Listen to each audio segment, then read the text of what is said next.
అందరికీ praise friends.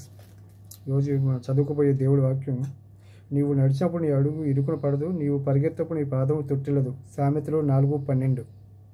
విశ్వాసంతో నిన్న బాటసారికి ఫ్రెండ్స్ ఎలా ఉంటుందంటే, విశ్వాసంతో మనం ముందు కొనసాగాలి. మనకు అడుగు ఇరుకున పడదు, మన కాలు జారిపోదు. దేవుడిపై ఆధారపడ్డ బిడ్డలకి అది ఎప్పుడు కూడా విశ్వాసం త్రొట్టిల్లిపోదు.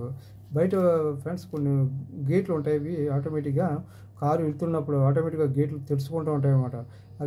అలాంటి గేట్లు బయట ఏర్పరచబడి ఉంటాయి. అవి ఎప్పుడు క్లోజింగ్లో ఉంటాయి, కానీ ఆ గేట్ల దగ్గరికి వెళ్ళేటప్పుడు కారు ఇది ఓపెన్ అవుతూ ఉంటుంది. అయితే వెళ్ళేటప్పుడు అవి నిటారుగా నీట్గా ఉన్నప్పుడు వాటిపై ఎక్కడానికి అవి ఏమైనా ఇబ్బంది అవుతుందని అనుకోకుండా విశ్వాసంతో కారు దూసుకుంటూ పోతూ ఉన్నప్పుడు ఎప్పుడైతే ఆ ర్యాంప్పై ఎక్కిన ఆ స్ప్రింగ్లో వాటిని నొక్కి పట్టినప్పుడు ఆటోమేటిక్గా గేట్ ఓపెన్ అవుతుందన్నమాట.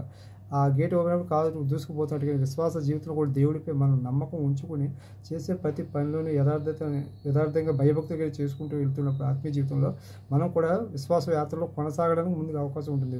దూసుకుపోగలుగుతాం. ఈ కారు గేట్లు ఆటోమేటిక్గా అలా ఓపెన్ అవుతున్నాయి. మన ఆత్మీయ జీవితంలో కూడా కొన్ని విషయాల్లో ప్రతి చోట ఓపెన్ అయ్యి మనం వెళ్ళడానికి సహాయపడడానికి ఉపయోగపడుతుంది. ఈ యొక్క విషయాన్ని మీరు గమనిస్తారని చెప్పి ప్రభు పేరు అందరికీ తెలియపరుస్తాను. అందరికీ ప్రైజ్.